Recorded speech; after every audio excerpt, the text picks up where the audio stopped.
Welcome and thank you for downloading this TU Delft podcast. While sitting, I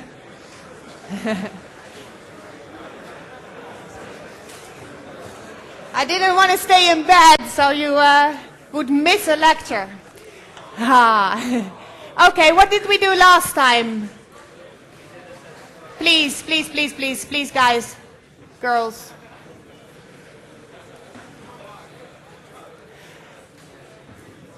Now, last Friday morning, not all of you were here, I think.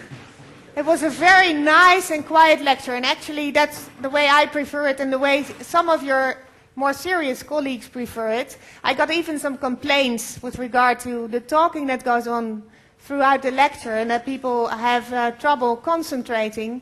Actually, please, if you want to talk, it's perfectly fine, but do it outside. In favor to help your colleagues, students, and me, please. Okay, so last time we started out with measurement of flow speeds, incompressible flows, compressible flows. We discussed the manometer, the pitot tube, which measures total pressure, and a static pitot tube, which actually measures the pressure difference. It can measure total pressures as well as static pressures. And then we derived the second form of isentropic relations, and that are these three. And these are quite important to remember. We derived them from conservation of mass and Euler equations, so conservation of momentum. And what they are, and we use this first form of isentropic flow relations, and what they are, they're just sort of a rewriting of these equations, but they're quite handy, because what they do is they relate temperature ratios to the Mach number. So once you know a temperature ratio, you know the Mach number. And please be aware, it's not just a temperature ratio, but the zero is really total conditions, where the speed is zero. So T0 in reservoir or stagnation temperature over T1, temperature at a certain point, is 1 plus gamma minus 1 over 2 Mach squared in that certain point. So once you know the total temperature and the temperature at a point, you can derive the Mach number and the other way around. And of course, if you have this one and you use the first form of isentropic flow relations, you can directly find the pressure ratio and the density ratio as such. Okay, and then we did this, and then we were here, so the example problem, I didn't have time to do an example problem with you, so now I'm going to do it now. Please be aware that most examples, almost all examples I do here are just written in the book, so they are Anderson examples, so the whole answer and derivation you can read in your book. So this is example 435 from Anderson, and it concerns a combustion chamber of a rocket engine where kerosene and oxygen are burned, resulting in a high pressure gas mixture which is hot in the combustion chamber. And the following conditions are given. T0, 3144 Kelvin, P0, 20 atmosphere, R, 378, and gamma, 1.26. And please note that now we have a different R and a different gamma than for standard air conditions. Pressure at the exit is 1 atmosphere, and the throat area, so the smallest cross-section, is 0.1 meters squared. Oops, rocket. Assuming isentropic flow through the rocket nozzle, calculate the velocity at the exit and the mass flow through the nozzle. Okay, so let's start with the velocity at the exit. Any ideas what relations we can use? Velocity at the exit. Pressure ratio, right? So pressure ratio as a function of what? The second form, right? So we can do the pressure ratio, so P0 over P1 is a function of the Mach number, right? We can use that. Because we do have the pressure at the exit, we have the zero pressure, so we have the ratio. Then we find the Mach number, and what do we need in addition if we have the Mach number to find the speed?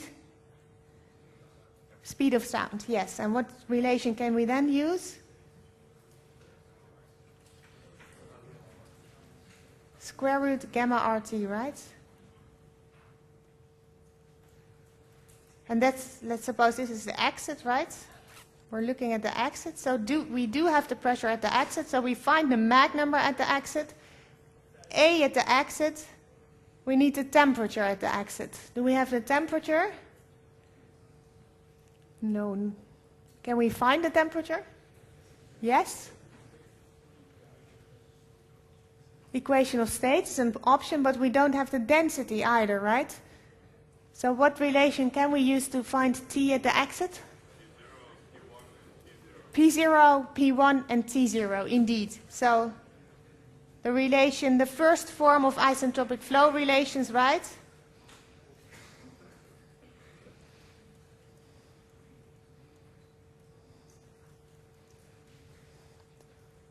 Oops, so this is the first form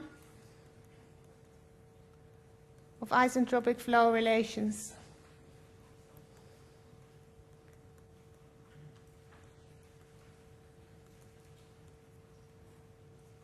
Then we find TE. Then we can use TE in there. And okay, let's do it. I prepared it slightly differently because you can also, there's another way you can do it. Namely, instead of using this ratio, so instead of using this form, of course you can use the temperature ratio as well, right? Because if you do through this, you find the T exit. And you could also have used the T0 over TE here. You find the same answer, okay? Yeah? Shall I do it or shall we leave it? Do it. Okay, let's start. So P0, let's first find TE. So PE over P0, first form of the isentropic flow relations, is equal to TE over T0 to the power gamma over gamma minus 1. So we're looking for TE. So TE is equal to PE over P0. And we have to then take this to the power gamma minus 1 over gamma to get rid of the power,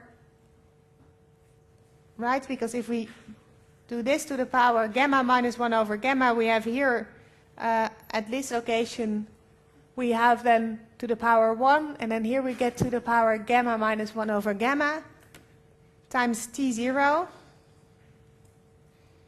So TE is equal to, T0 was given 3,144.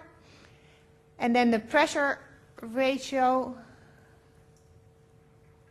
yes, no.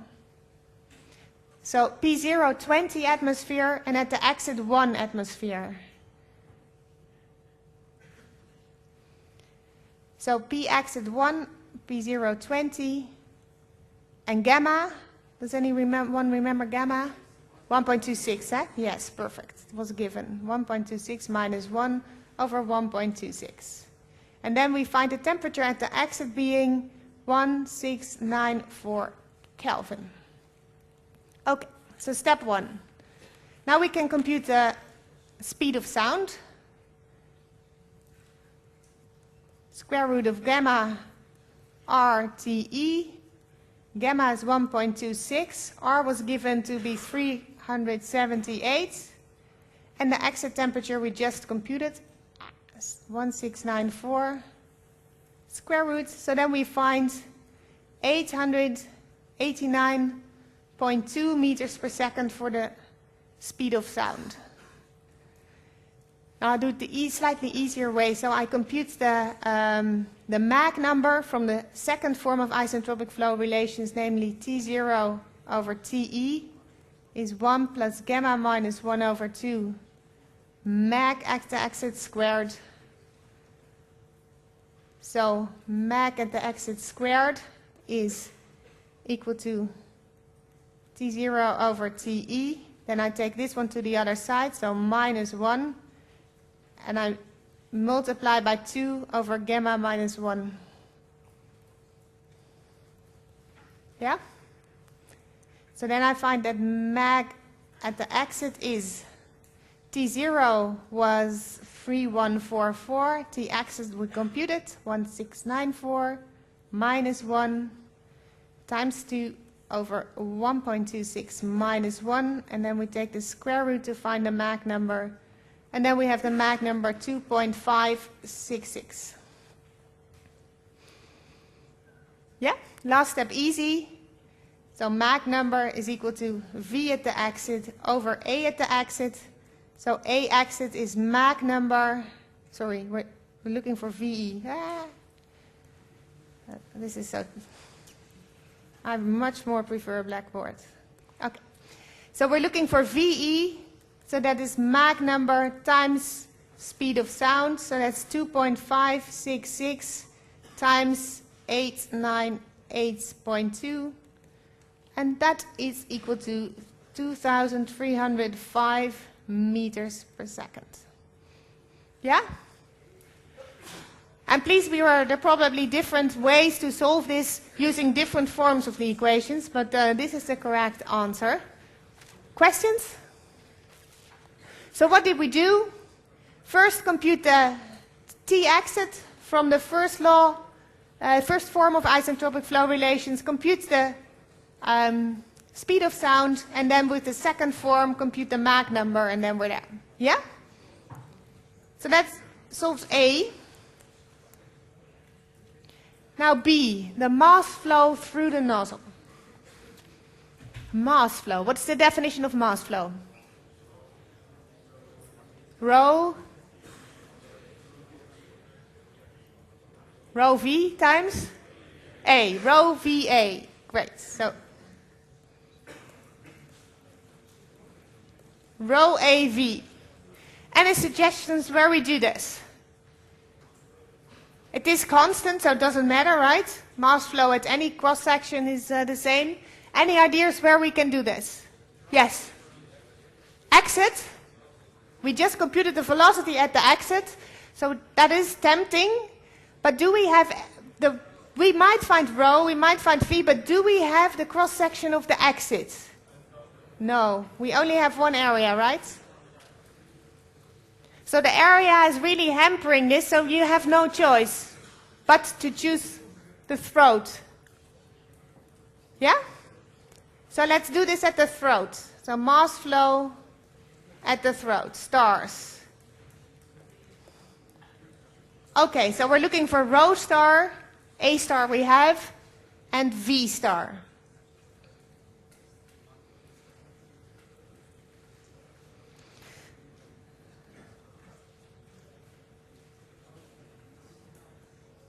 Any ideas? Rho star.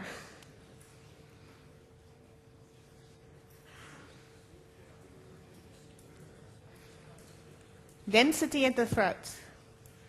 What do we know about the throat? Mach is equal to 1. Very good. So it might be good to use the second form of the isentropic flow relations to find conditions at the throat.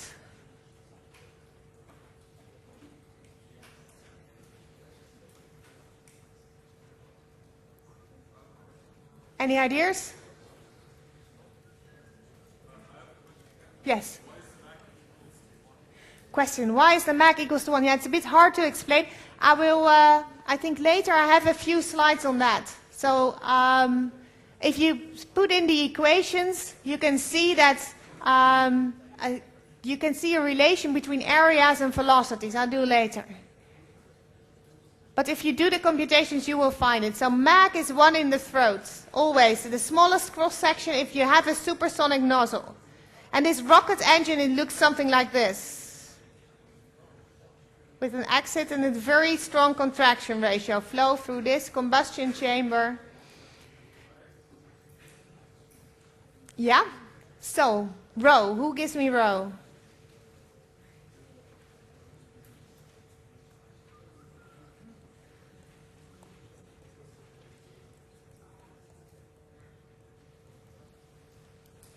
No? Shall we start with V then?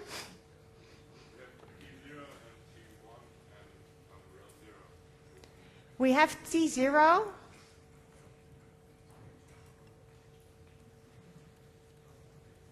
Okay. And what do we have otherwise?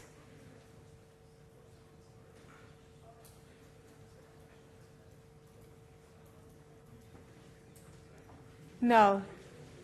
Will not give us, because we have T0, but we need another T, and T exit will not help us because it will give us conditions at the exit. Please think of this. Come on, it's not so hard. Look at this. Now it's the other way around. So earlier we had the temperature and the temperature, but now we have a T0 and a Mach number, right? We know that the Mach number in the throat is 1. So we can find the temperature. Does that help? Yeah, we can find the pressure and the density. Yes, perfect. So let's do that. So the density we have here. So we can find the density from this one.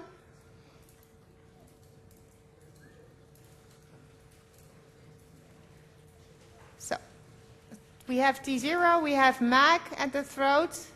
So we can use the second form of isentropic flow relations. Rho 0 over rho star is a function of Mach star, and that gives us rho star. Yeah? V star.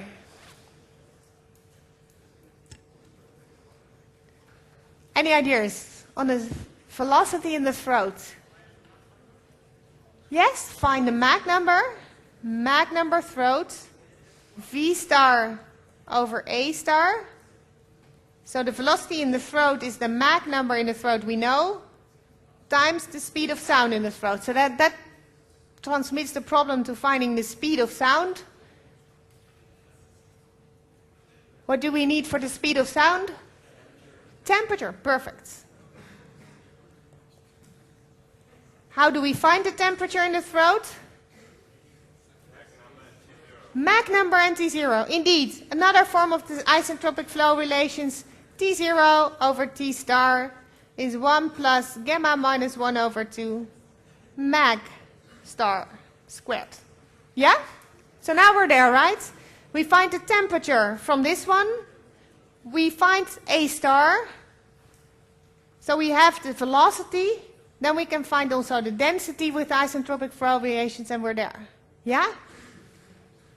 So the crucial thing to realize here is that you don't have much conditions at the throat. We do have the area, so we have no choice but to compute the mass flow through the throat, the only place where we have the area given. But we do have information on the Mach number, and that can give us a lot of information on the temperature, pressures, and densities, okay? Okay, so let's start here. So T0 over T star is equal to 1 plus gamma minus 1 over 2 M star squared. M star is 1 in the throat. Gamma is still 1.26, so times 1 squared. So that gives us, this is equal to 1.13. So T star is equal to T0 over 1.13. So that is then, I can't read my writing, 278.2.3, I think.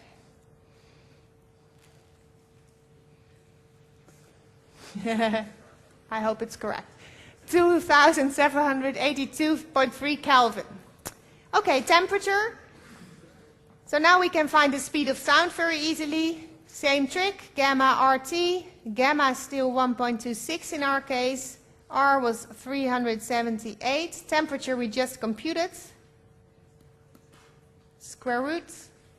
So that gives us a speed of sound of 1151 meters per second. And since Mach is 1, this is also V star, right? Because Mach is 1 in the throat. So that gives us V star. Now we only need rho star. And for that we're going to use this one.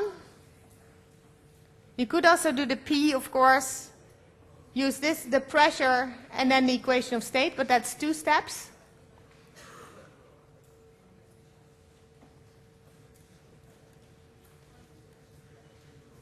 So rho 0 over rho star is equal to 1 plus gamma minus 1 over 2 mag star squared to the power 1 over gamma minus 1.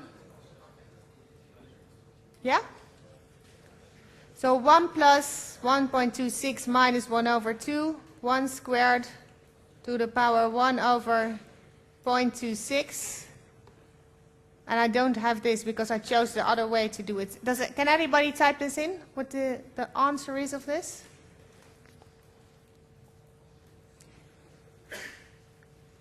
And then rho star is equal to rho 0 divided by that. And I have rho star.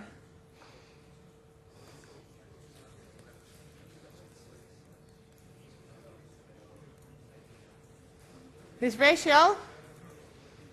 Anyone with a calculator? I'm a bit. 1.6? Okay. 5538? Well, 0, 0. Okay, perfect. 1.6. So the ratio of the total density over the throat, density in the throat is 1.6, so we find the density in the throat. So what we now need to do, what were we doing? We were computing the mass flow, so we now have to do rho star, A star, V star. Rho star we have here. V star we have here. And A star I don't remember, but that was given 0.1. So last step, mass flow is rho star, A star, V star is equal to 1.062 times 0.1 times 1151, and that gives us 122 kilograms per second. Wow, that's a lot. 120.2 kilograms per second go actually through this rocket nozzle. So, a lot of power. Any questions about this? No? Does anybody have it? Or do I need to have the first slide, one slide back? Yeah? Okay. Just a few more minutes.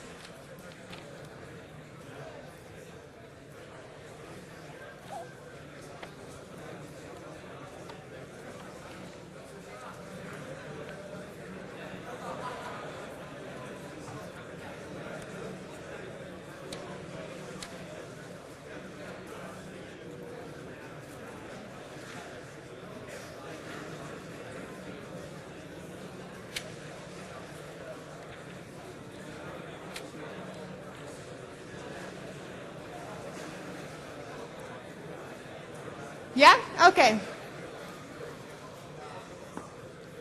Let's continue. A few considerations on compressible flows.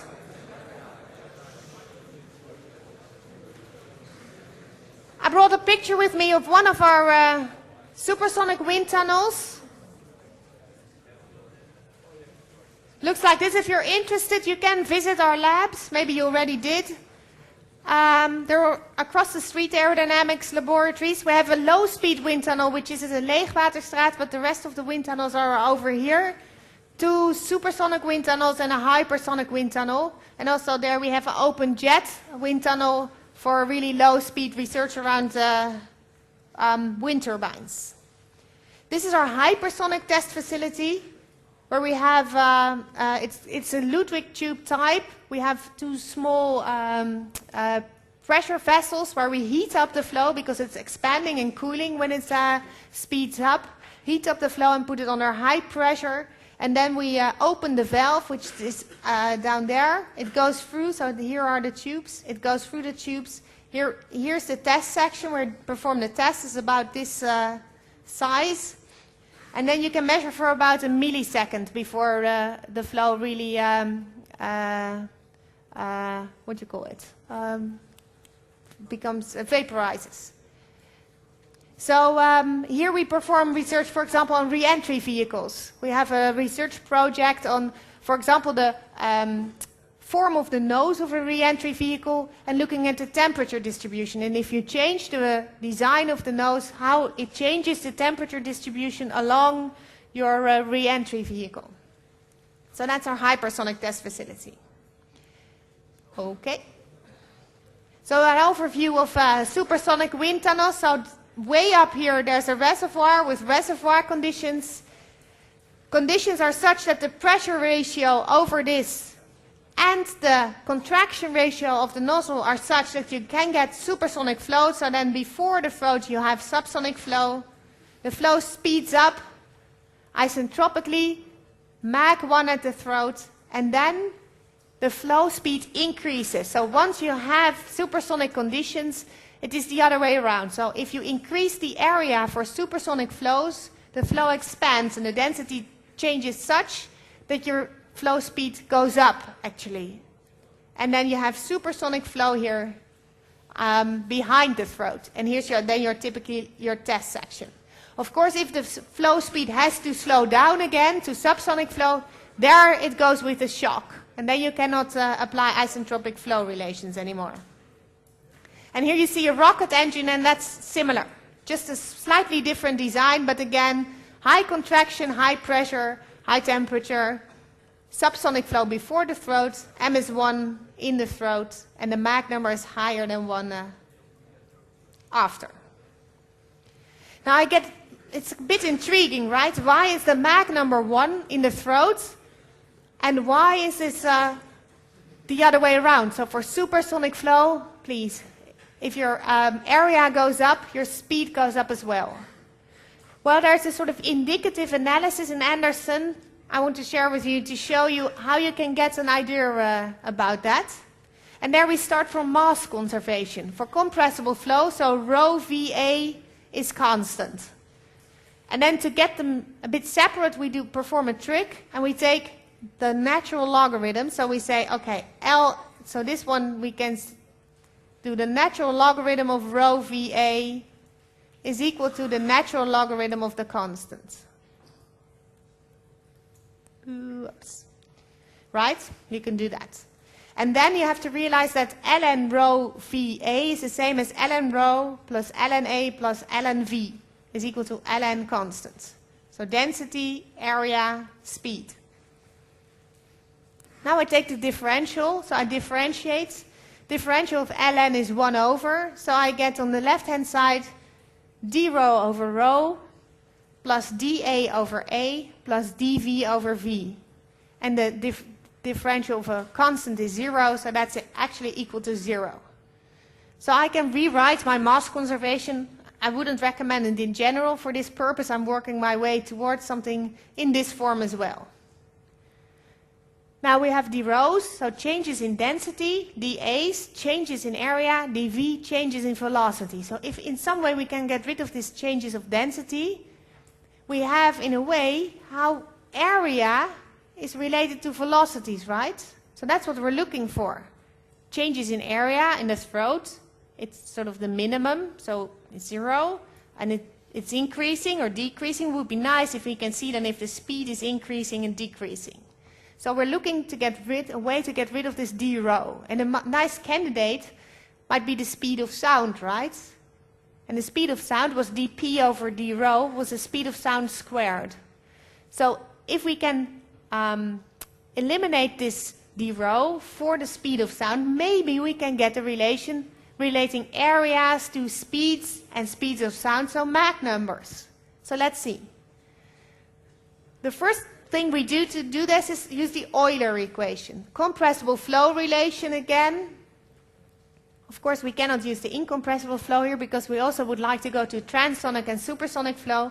And the Euler equation is dP is minus rho vdv. And please note it's capital V, so this is speed, velocity. And we also have, of course, the relation a squared. So we have a squared is dP over d rho. Now the first thing we do is put in the, well, we do actually both. So we put in the dP and we put in this one. So first thing we do is we realize that d rho over dP is 1 over a squared, right? Because a squared is dP over d rho. So if we have the d rho, so we have that d rho is equal to dP over A squared, right?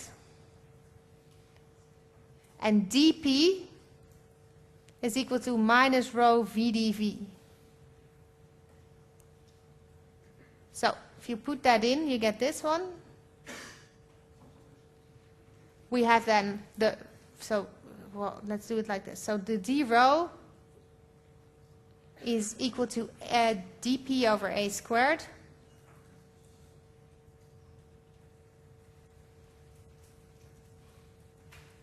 A squared rho, right?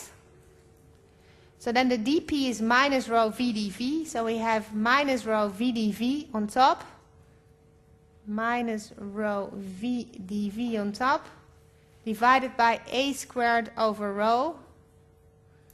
Rho drops out. So we have minus V dV over A squared, right? So putting in the A squared equation and the Euler equation, we can replace d rho over rho by minus V dV over A squared. So this is nice. Now we have only dVs, so changes in velocity, and dAs, changes of area.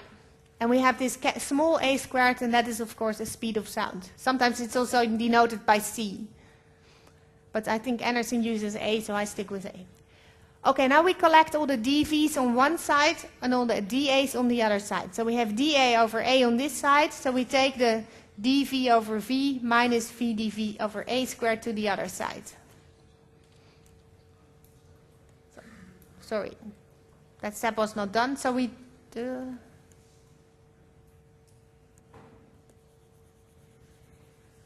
So one intermediate step.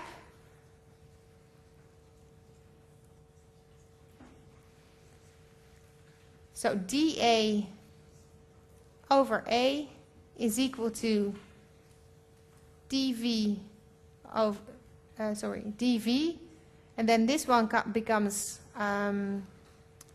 plus, so we have VA.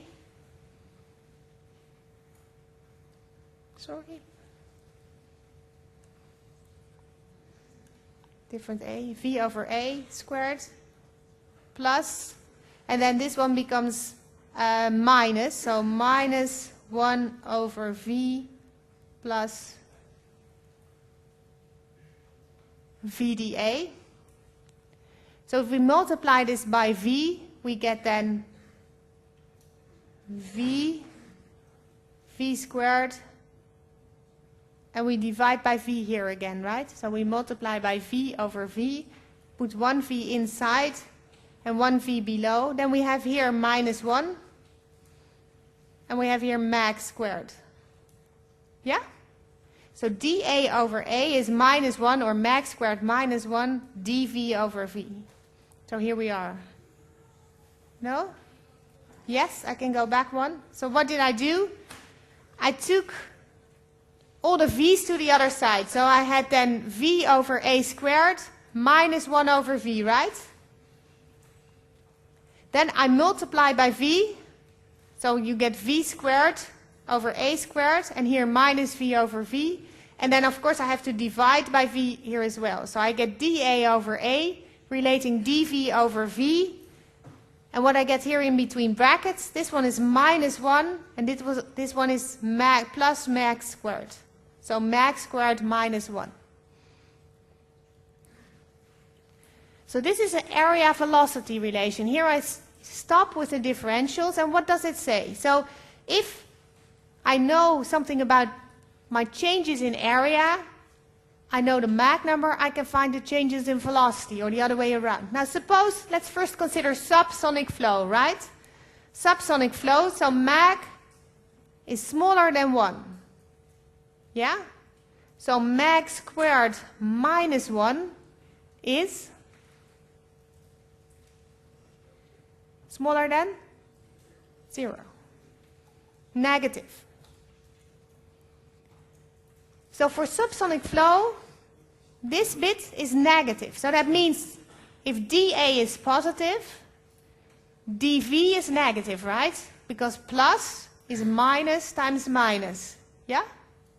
So if dA is positive, what does it mean? My area goes up. So for me, let's see, you go from left to right. So my area increases, right? So I get a larger area if my dA is positive. This one's negative, so my velocity decreases. So this tells you that for subsonic flow, if the area increases, your velocity decreases. The other way around, if the area decreases, so if dA is negative, so it changes negatively, it becomes smaller.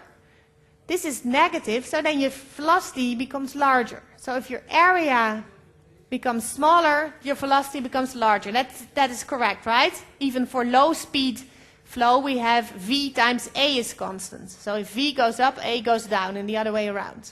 So that we knew sort of. Now let's do the supersonic flow. So Mach number for supersonic flow, Mach number is larger than 1. So m squared minus 1 is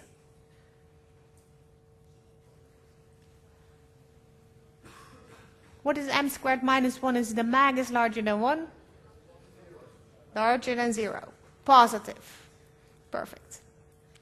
So for supersonic flow, it's entirely the opposite. If my dA is positive, so dA is positive, so my area increases, right, this case. So my change in area has a positive sign. So this one's positive, this one was positive, then dV is positive too. So then, for supersonic flow, area increase, speed increase. And of course, area decrease, this one's still positive, speed decrease. So in this case, the speed will go up for supersonic flow, and in this case, the speed will go down for supersonic flow. Yeah? Clear? Now, what happens if m is 1? So that is the throat. Indeed, m is 1, m squared minus 1 is 0.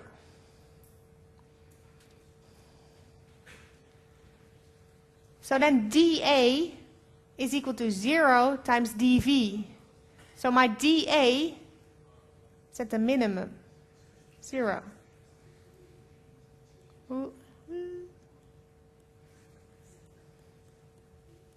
Right? You can also show it, Anderson has a sort of harder way to manipulate this. You can also play around a bit, so you can say I rewrite it.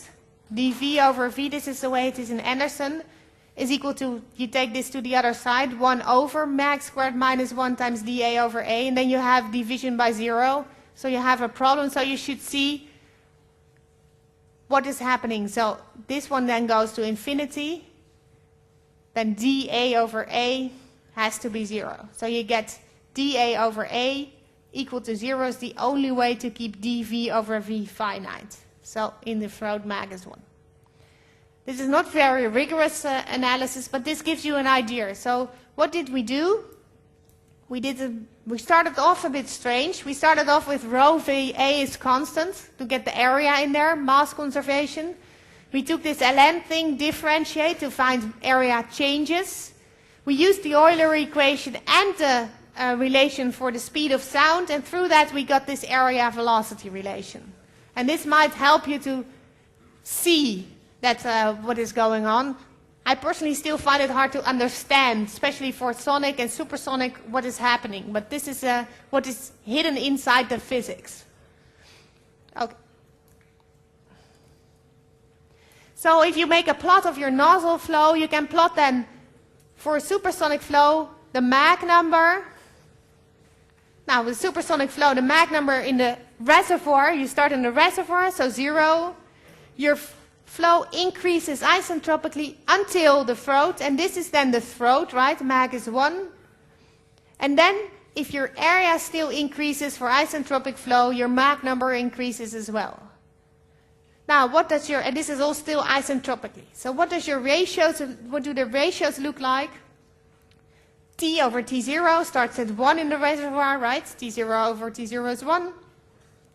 And that one decreases. Pressure decreases ratio, and density ratio decreases. So this is the way these ratios look like inside a supersonic nozzle. Then one thing that is there's a section in Anderson on measurements of supersonic flows, and that is a whole different ball game. You don't need to know this. Anderson poses a relation that you can use for supersonic flow measurements, but it's way too advanced for the exam. What actually happens in supersonic flow, so if you have a rocket or some object inside supersonic flow, the presence of this object, so you have supersonic flow coming at it here, so Mach larger than 1. The presence of this object is communicated throughout the flow by the speed of sound. So there are sound waves going out, so through the speed of sound, and these sound waves, if you draw them at different instances, they collide at a certain, depending on the Mach number and depending on your geometry, in a shock, so at a certain position. So once you have an object inside your inside supersonic flow, you get a shock, and quite often a shock wave around or even sometimes in front of your measurement thing. So if you put a pitot tube, do I have a picture? No. So if you have a pitot tube inside your supersonic flow, you might even have a shock here. So then you don't measure actually what is going on here in your supersonic flow, but you disturb your flow such that you have a problem. So we use different ways to measure supersonic flows. So that's not on that more in the compressible aerodynamics class next year. Okay, then I finish with a few homework examples you can exercise at the end of the Anderson. 4.8, 4.10 and 4.24, playing around with these compressible flow relations, isentropic flow relations, number 1, number 2, and the energy equation. It is, I think, costs you half an hour or an hour in the weekend, but it gives you an idea on how well you can do that. Then the instruction on this section is next week. So next week you will do a compressible flow in the instructions as well. But it might be good to practice this in front so you're really well prepared. Please be aware the answers, so not the derivations, but the answers are in the back of your book, right? Of the even homework examples. Any questions? Okay, then see you after the break.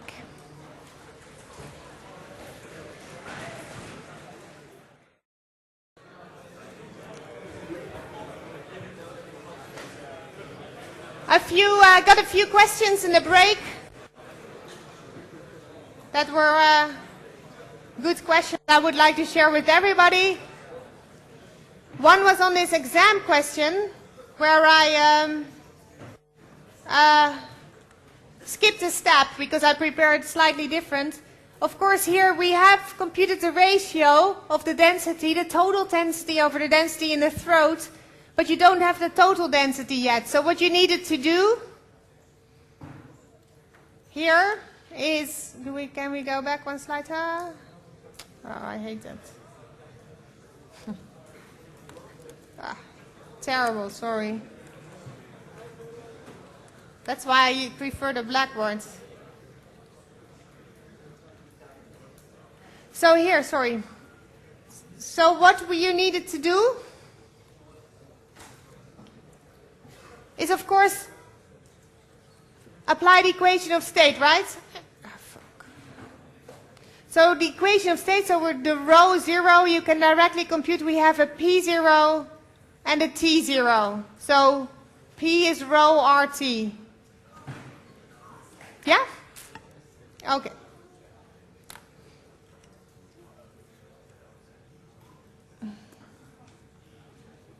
Okay.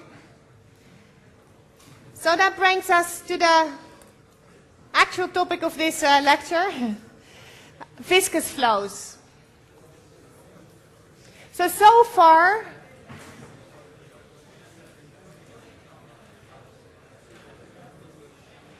all the relations we derived, please.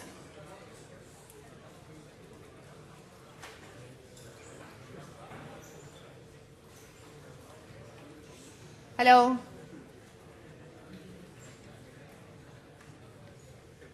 Please. Okay, so far all the relations we derived Come on. If you would like to talk, please go outside. It's perfectly fine. Leave now and let the guys who want to listen to me listen.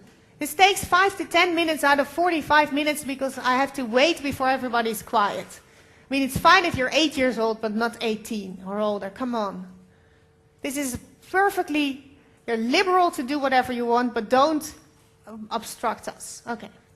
So far all the relations we derived are valid for inviscid flows, right? We assumed isentropic flow, so reversible flow, so no friction or dissipative effects. With Bernoulli, we derived it from a pressure, a force balance over an element, a fluid element, and there we also neglected viscous effects.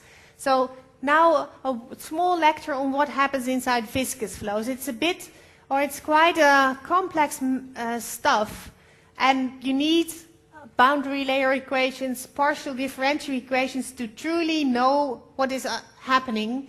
You get a bit on that in the second year, but most of it is actually taught in our masters. So the Masters of Aerodynamics and Wind Energy, if you choose that one, you get really insight into viscous flows. What is done here is I follow Anderson, giving you a few relations and a few concepts. What you need to take from this to the exam and to your sort of the knowledge for this year is definition of a few concepts. What is a separation point? What is transition? What is the Reynolds number? What is a boundary layer? And some idea on how we compute friction drag, because that is what dissipation does to your aircraft, friction drag, and have a concept of pressure drag to be able to apply it. So not too much of equations and trying out things. I'll give you some relations, manipulate them to show you how you can look at drag, but quite different from so far what we did with inviscid flows. And what is relevant there, if you think about viscosity, the first question people ask, is it a laminar flow or a turbulent flow? I'll tell you about what it is and how they transit, so how one can change into the other. And people quite famous for their contribution to viscous flow theory are Osborne Reynolds, who introduced the Reynolds number, and Ludwig Prandtl. And it's 4:15 till the end of chapter 4. So today, I hope today, I'll finish chapter 4. So next lecture, then we can continue with chapter 5. So topics of today, viscous flows, of course, laminar boundary layers, turbulent boundary layers, transition, and separation.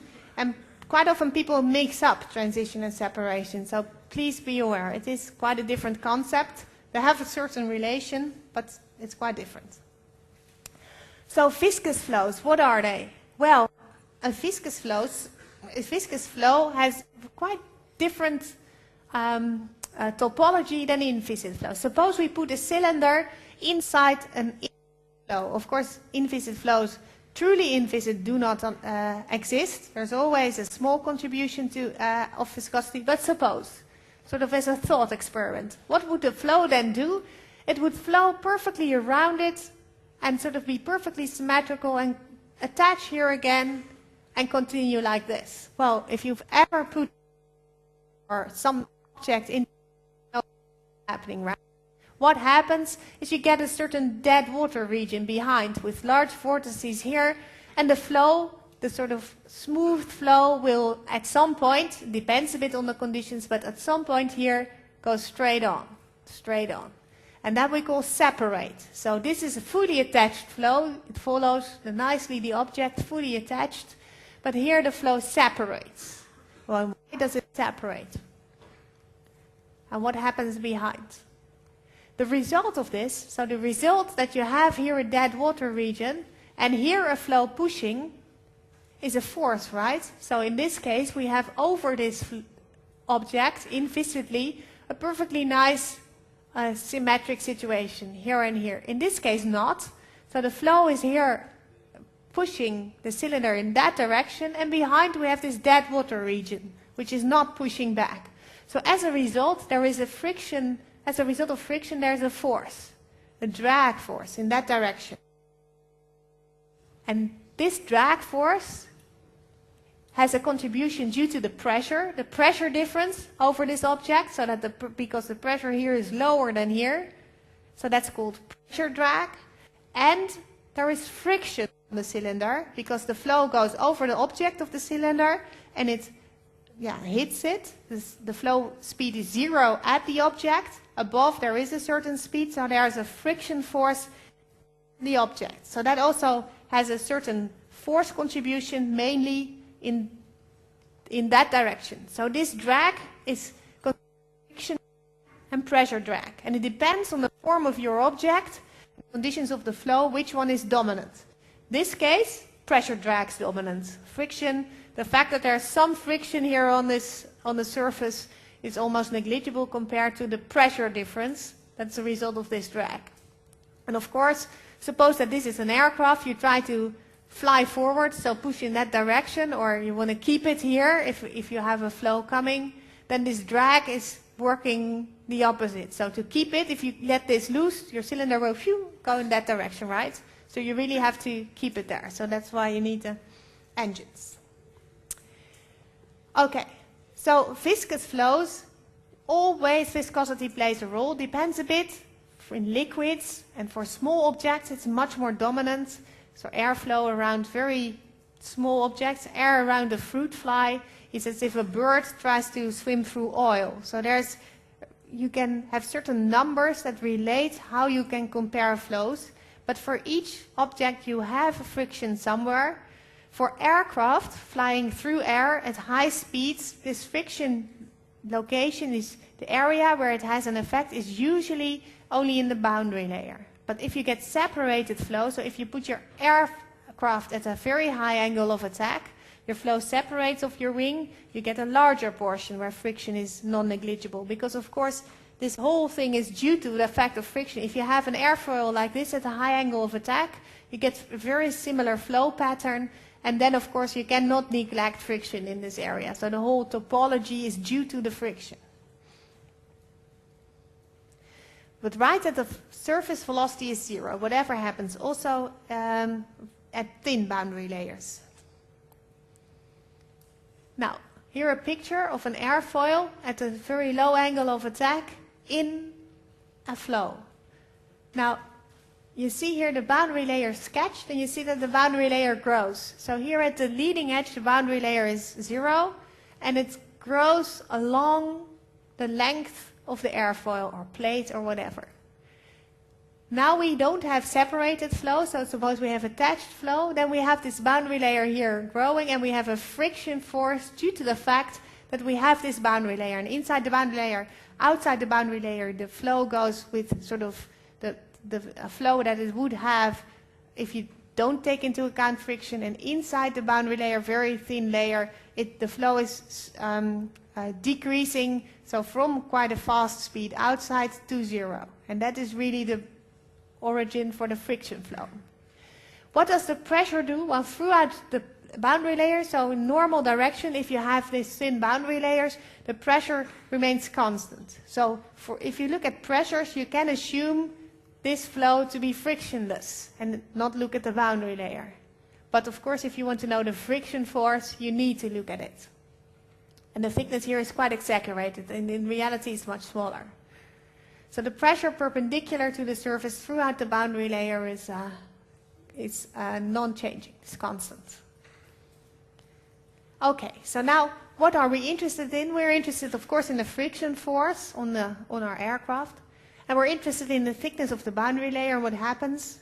And it depends on your type of flow, actually.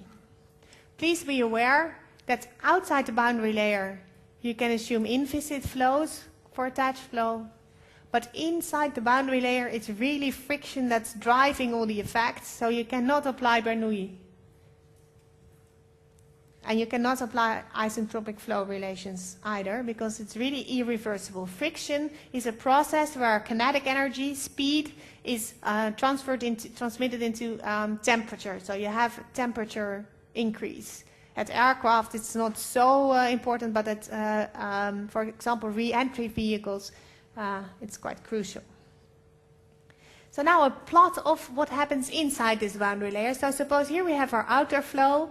Here we have our object, so the surface of our airfoil or flat plate, and this is then the speed. So the speed decreases from the outer area speed to 0, like this. And the boundary layer thickness is the thickness of the area in which this happens. So quite often it's hard to say it exactly, but we report that sort of 99% of the outer flow is recovered inside the boundary layer. And we denote the boundary layer thickness with delta. Now, what causes this friction? The friction is caused, so suppose this layer was like this, so the velocity was much higher close to the object. Would you have a higher friction or lower friction? So suppose, no, the depends on really working. So suppose I have a thicker, I have here a faster velocity closer to the object. So like this, instead of this profile, I have something like this. Do you think the friction would be higher or lower? Who thinks the friction will be higher? You have higher friction? 1, 2, 3, 4. A few hesitants. Lower? Oh, it's the other way around. It's higher. Is this working on this? No. Why?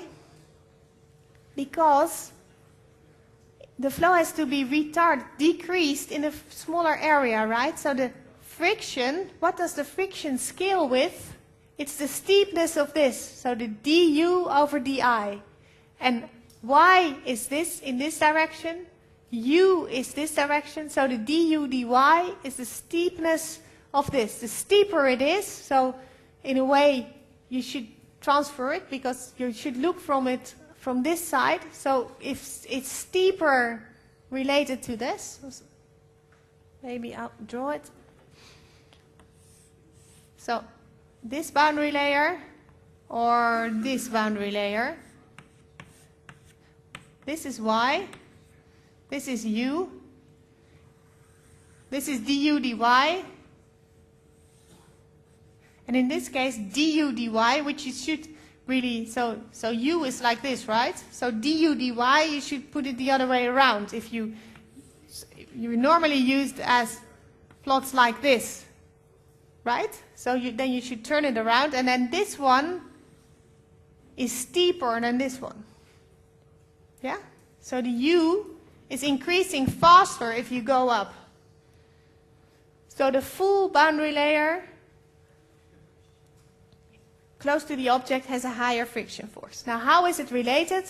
The shear stress, so this is a stress term, and it has the dimensions of pressures. So it's force per surface, so the shear stress on the surface is proportional to the du dy at the surface, at y is 0, and then it is proportional with the mu, and the mu is absolute viscosity coefficient. And for air at standard sea level, it's like this: 1.789, 10 to the minus 5 kilograms per meter second. So quite small. Yeah? Sorry. Yes.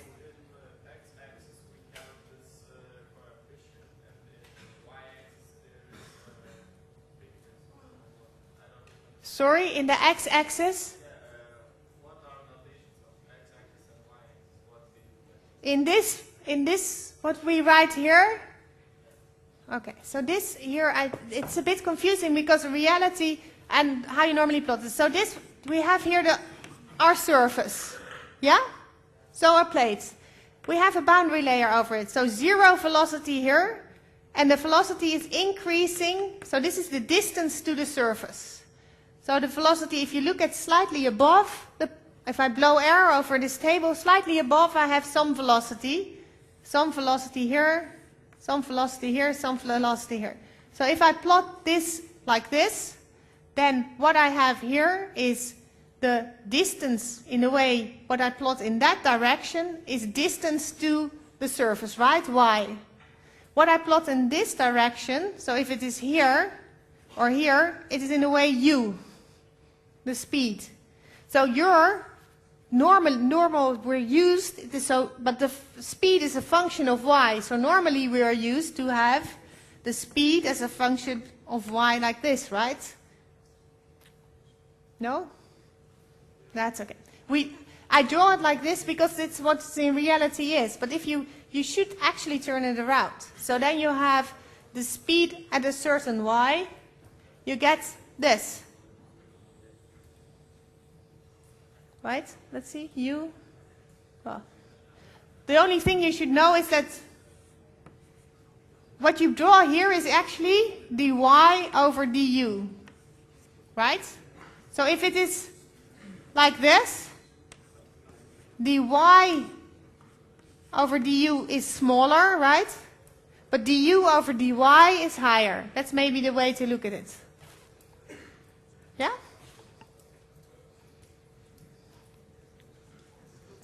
So important, boundary layer, Reynolds number. And the Reynolds number is a very important dimensionless number. Mr. Reynolds came up with it, and this is a definition. Well, why on earth would he come up with this? So rho Vx over mu. To begin with, these have the same dimensions. So rho Vx has the same dimensions as mu. So rho Vx is kilograms per meter second. And this one's also kilograms per meter second. So this is a dimensionless number. What does it tell you? Rho Vx is convection. So V is your speed, rho is the density, and these are free stream conditions. And this x is the location along your plate or object. So suppose we put a flat plate into a flow, then the boundary layer thickness changes, right, accordingly to x. And also your friction force changes along the side of along the coordinate of the plate. So this x is the x-coordinate along the plate. So the length over which the flow has flown. So rho Vx is actually sort of related to convection, right? The speed of the flow itself. So convectional phenomena. Below we have the viscosity coefficient. So that is viscous. So diffusion, the dissipation. And Reynolds number tells you how important convection is over diffusion. So suppose we keep the length the same. So suppose we have a plate of 1 meter in air, high speeds, and we keep the viscosity. This is constant for air. So then for high speeds we have a high Reynolds number, right? And for lower speeds we have a low Reynolds number. But we can also look at the length. So what I told you is that a fruit fly, so very small insect flying at not so high speeds, but through air, very small, has a small Reynolds number. And if you compare that to something large, like an aircraft, right? So suppose he's still flying at the same speed as a fruit fly. Aircraft, it's probably not, but an aircraft is 1,000, 10,000 times as large. So then your Reynolds number would be much larger, so you need much higher viscosity to get down to the same Reynolds number, right? So that's why I say a fruit fly through air, flying through air, has similar Reynolds, same Reynolds number as an aircraft through really, really thick oil. And why is that relevant? Well, if the Reynolds number is constant, you get similar flow phenomena. So similar vortex patterns, similar transition from laminar to turbulence. So the Reynolds number as the Mach number, these two are the crucial dimensionless numbers. Mach number for general flows, Reynolds number for viscous flows. And we sometimes use also, this is the absolute viscosity coefficient. This is the kinematic viscosity coefficient nu. So that's the Greek symbol nu. And the definition is mu over rho. So, I prefer to keep it like this, but sometimes people work it into this. Now there are two types of flow and a transition through it, laminar flow and turbulent flow. And when it undergoes transition depends on the Reynolds number. At the critical Reynolds number, the flow will go from laminar to turbulence. And what is laminar and what is turbulent? Well, I showed you the picture of the smoke, flow with smoke over an airfoil. Laminar flow, it's all smooth, streamlined. Turbulent flow, small perturbations are there and are growing, and you get very small vortices in all kinds of directions. So no smooth flow, but the streamlines break up. And you get a sort of random flow.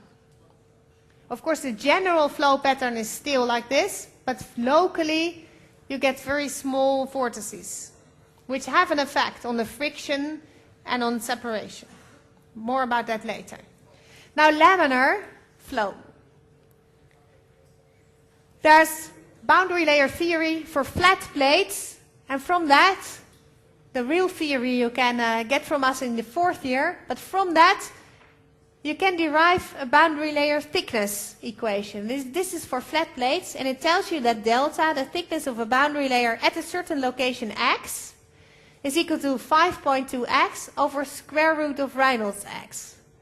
Now, please be aware, Reynolds x was rho Vx over mu, right? So suppose we keep rho V and mu constant, the rho infinity, V infinity, so that's the free stream conditions.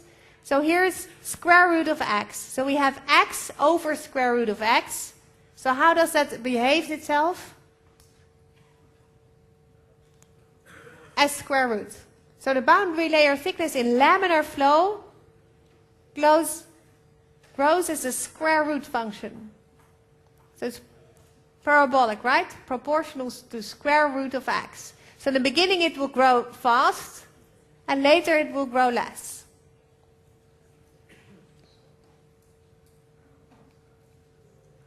Now what we're interested in is the friction drag on this flat plate. So the friction drag depends on this friction shear stress, where we have a relation from laminar boundary layer theory. I'll give it in a minute. And that friction force changes, so the shear stress changes along the plate. The shear stress at the leading edge is different from the shear stress at the trailing edge. So what do I need to do? I divide my plate into small strips. On each strip, so I have flow from this direction. It has a unit width of 1. So nothing is happening in this direction. So everything is happening in this direction. So I divide my plates into small strips like this at location x. And I have to integrate then from 0 to L the shear stress on these strips to find the total friction force. And the total force is, of course, a sum of the total pressure force. But if it is really horizontal, we have friction force. So we'll now look at the total friction force. How do we compute the total friction force on this element? Stress, that was force per surface area, right? Per unit area, like pressure, has the same dimension. So newtons per meter squared. So to get from newtons per meter squared to newtons, we have to multiply by meter squared, integrate. So we integrate the shear stress, tau, times the area of the strip. And that is the length 1 and dx, so 1 times dx. So the shear stress here is tau, times the area gives us the friction force. So the local friction force on this element is tau times dx. Now if we want to have the drag, we integrate from 0 to L this local shear stress times dx from 0 to L, right? Okay.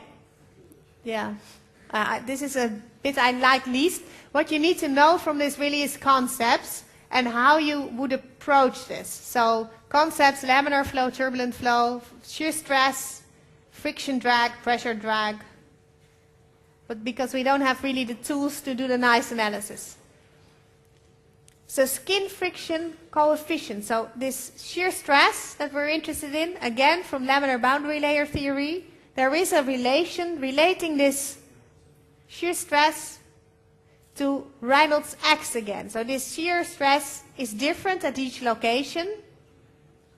And it differs like this. And that's usually given again in dimensionless form. So we don't give the shear stress directly, but we give this friction coefficient, the skin friction coefficient. And that's a dimensionless skin friction, and it's equal to the shear stress divided by the dynamic pressure, half rho v squared.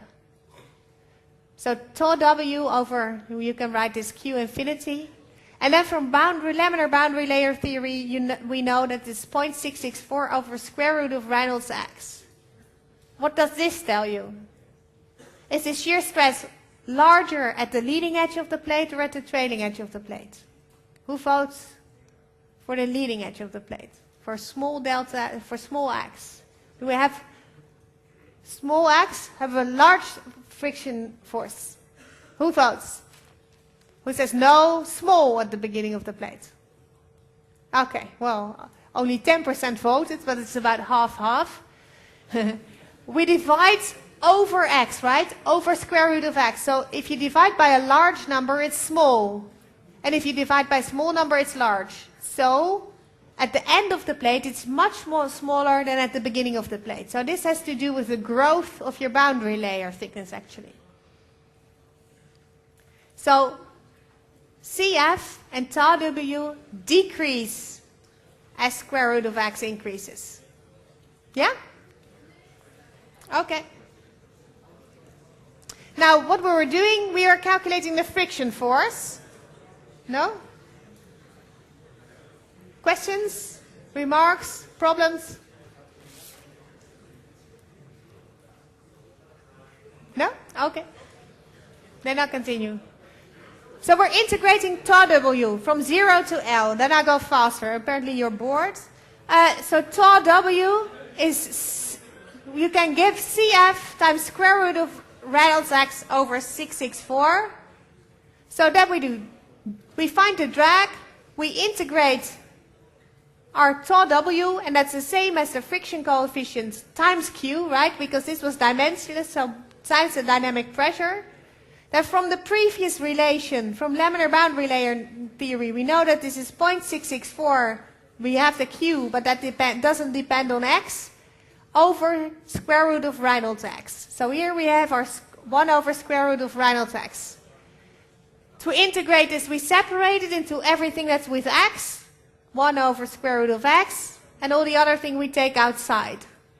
Now, primitive of value of 1 over square root of x, so x to the minus a half. Here it is.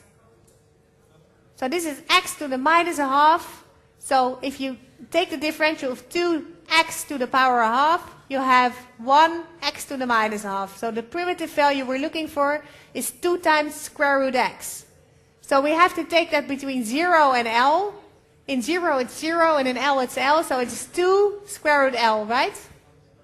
There, and everything that was before. So we have to multiply the 0.664 by 2, 1.328.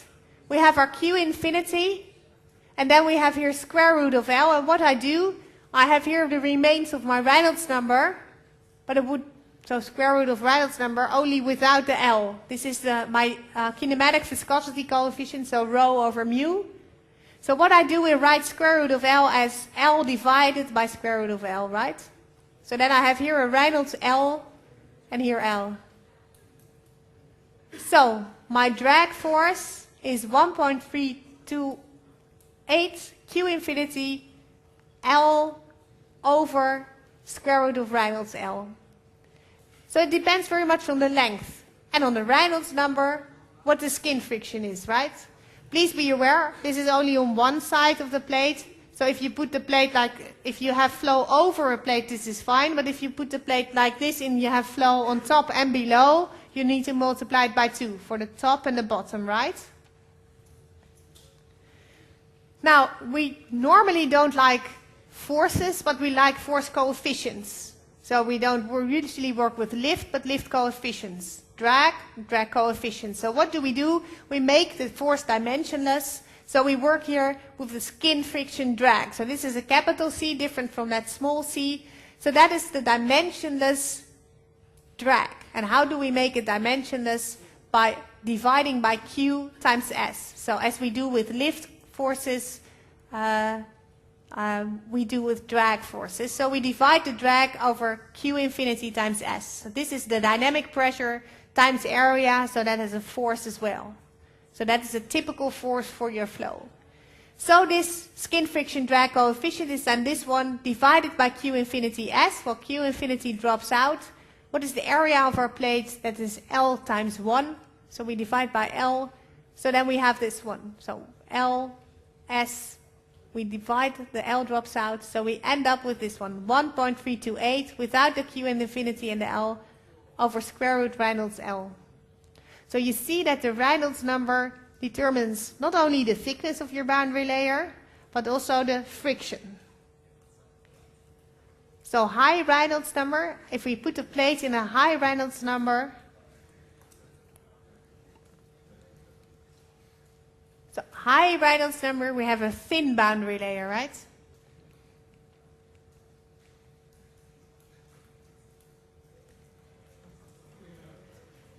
So that was laminar flow. Now for turbulent flow, we have similar relations. Why is that relevant?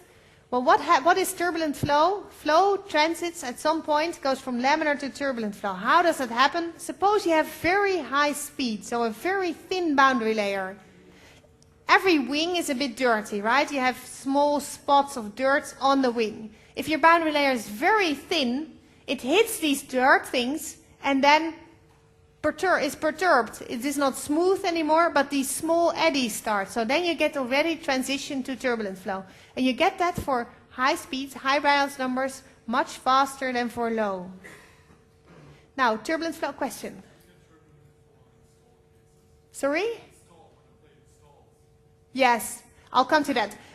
So indeed, a turbulent flow has higher friction, but it has, so there it's less good, you would say, but it has favorable characteristics for a stall flow, so for a separation. I will come to that. I hope I'll make it. So turbulent flow, these relations don't even come from laminar boundary layer theory, but experiments. And the one thing to take away from this is that the boundary layer thickness is not a function of square root of Reynolds x over square root of Reynolds x, but it's Reynolds x to the 0.2. So we divide by something that is smaller, right? Not 0.5, but 0.2.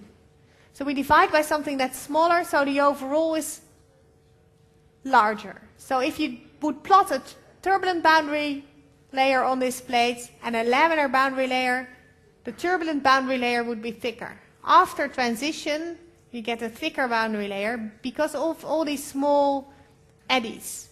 And you can actually, do I have a picture? Here, yeah. A very nice picture of transition from laminar to turbulent is smoke from a cigarette. Laminar, laminar, laminar, turbulent. Yeah?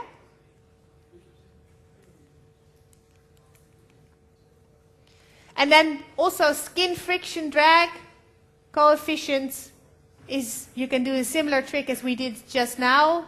Scales with not Reynolds L to a half, but 0.2. Now please note, turbulent boundary layer is thicker, right? This is larger.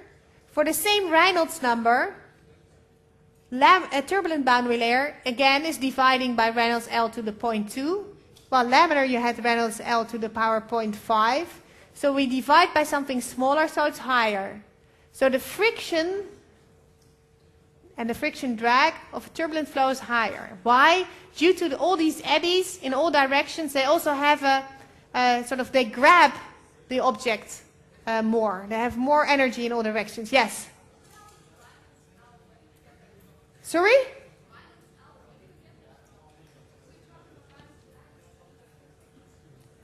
Well, I defined Reynolds x. Well, if you substitute the length of the plate, so the end plate, I'm integrating from 0 to L. So I'm looking at the drag on a plate of length L. Yeah? So that's Reynolds at the end of the plate.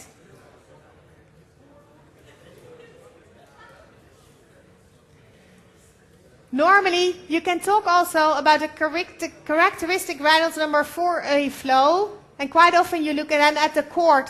So the Reynolds, you fill in the characteristic length that determines your flow. So it's then the chord length. So this is Mr. Reynolds, who did a very nice experiment showing transition in a water tunnel with dye. And there you can again see that after a certain Reynolds number, so for low Reynolds number, you have smooth flow throughout your pipe. If you increase your Reynolds number at certain points, you have transition to turbulent flow. And this is at a certain point where the critical Reynolds number is reached.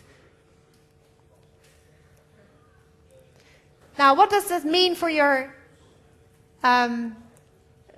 friction drag coefficient? Well, we just showed that it is a function of Reynolds number for laminar.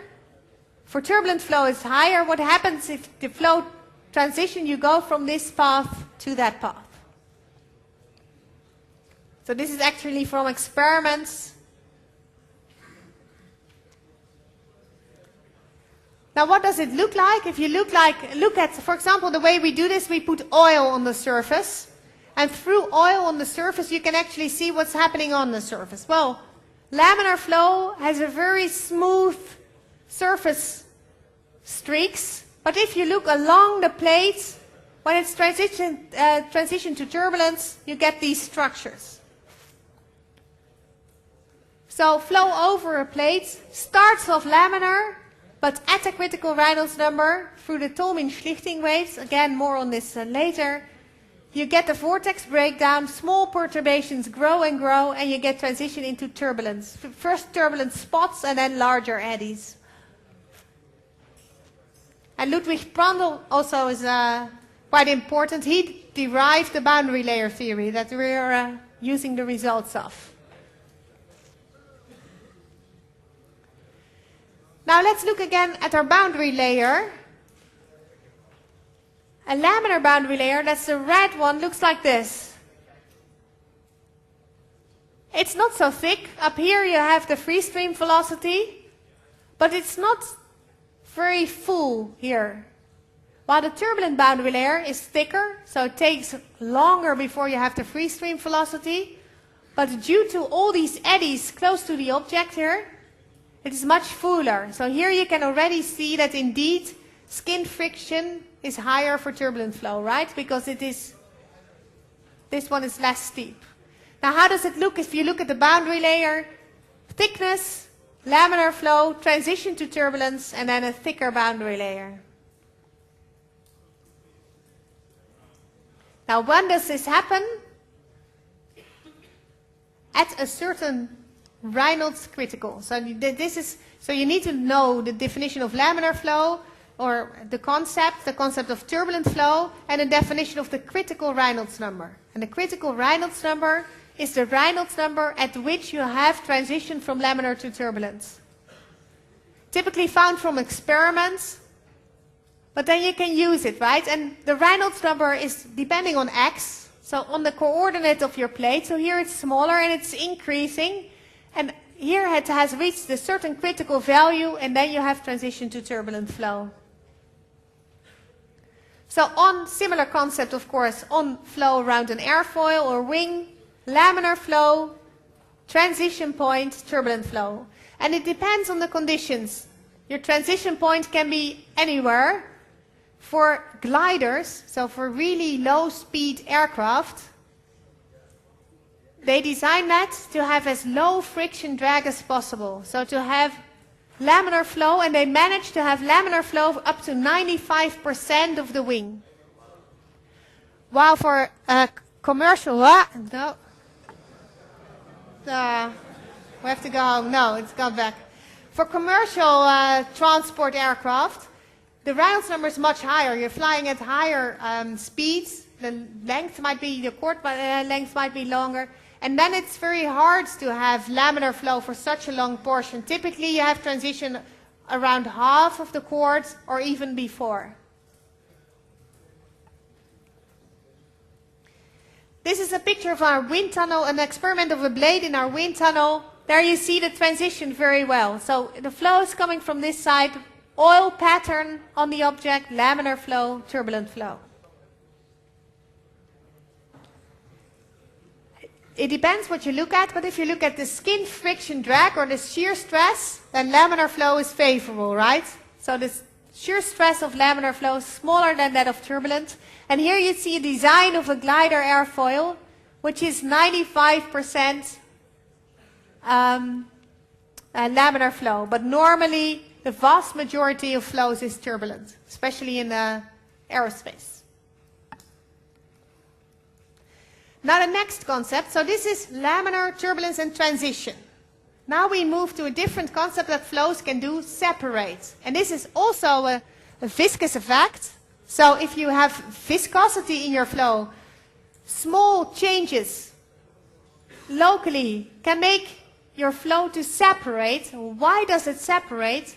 Well, it is separating because it's fighting a positive pressure gradient. So the pressure is increasing and increasing and increasing. At some point it says, I'm not fighting the pressure anymore, I just go straight on. So the flow is not attached anymore, but separated. And here you see it with dye around the circular cylinder and how it starts. So small vortices grow, and you get a large dead water region here. Now, why is it important and when does it occur? For an airfoil at zero angle of attack, of course the flow is fully attached. But if you increase the angle of attack of your wing, at some point, I mean in 90 degrees angle of attack, you have just a bluff body, the flow is fully separated from leading edge to trailing edge.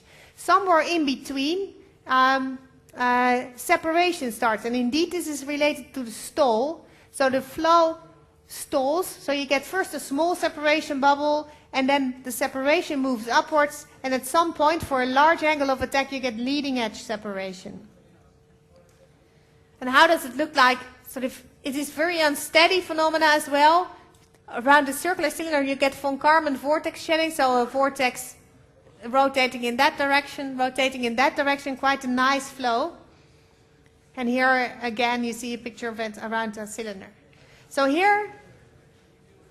when is it separating? Well, when you have, the more curvature you have, the stronger the adverse pressure gradient, so the earlier it leaves, the flow leaves the object and separates. So this is called the separation point, so where the flow separates. First you have normal flow like this, and here you have your separation point.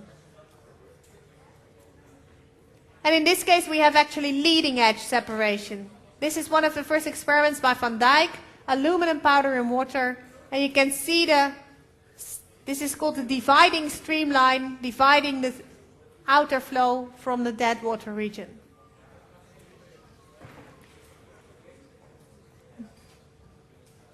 Now how can you tell separation, what is it doing to your pressure and your lift?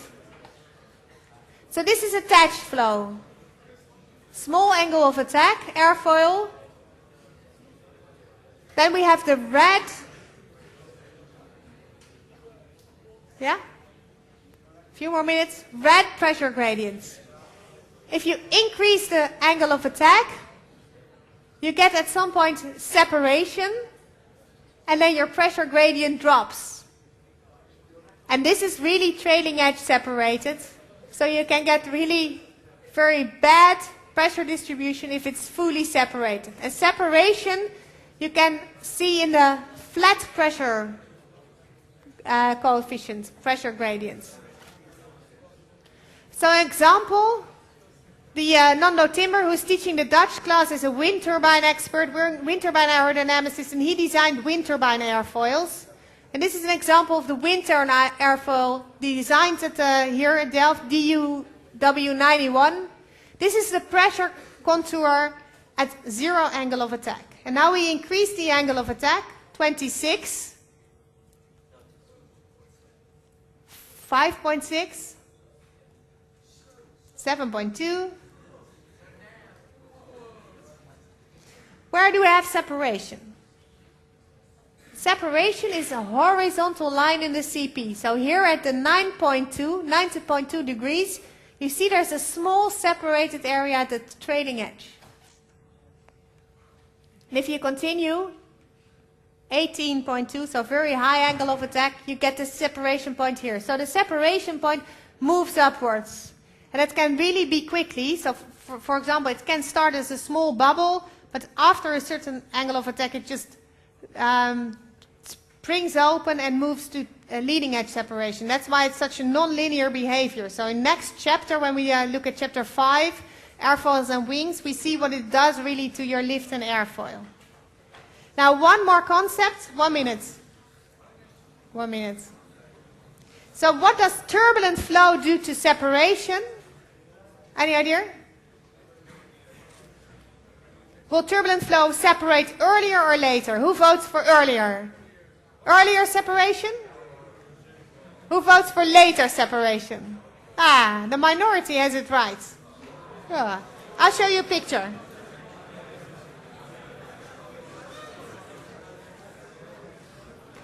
This is a very nice picture that can illustrate it.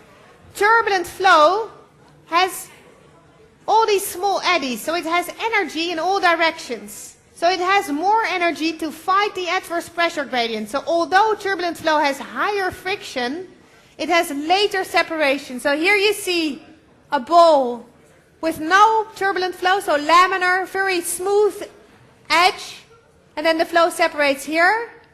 Here I put now a strip to make transition to turbulence earlier, to disturb it, and we call it a transition strip.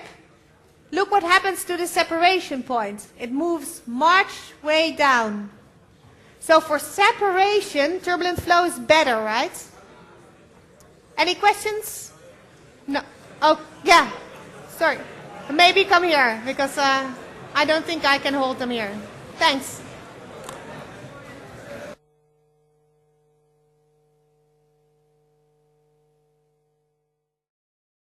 Please visit our OpenCourseware website for more information. See you at our next podcast.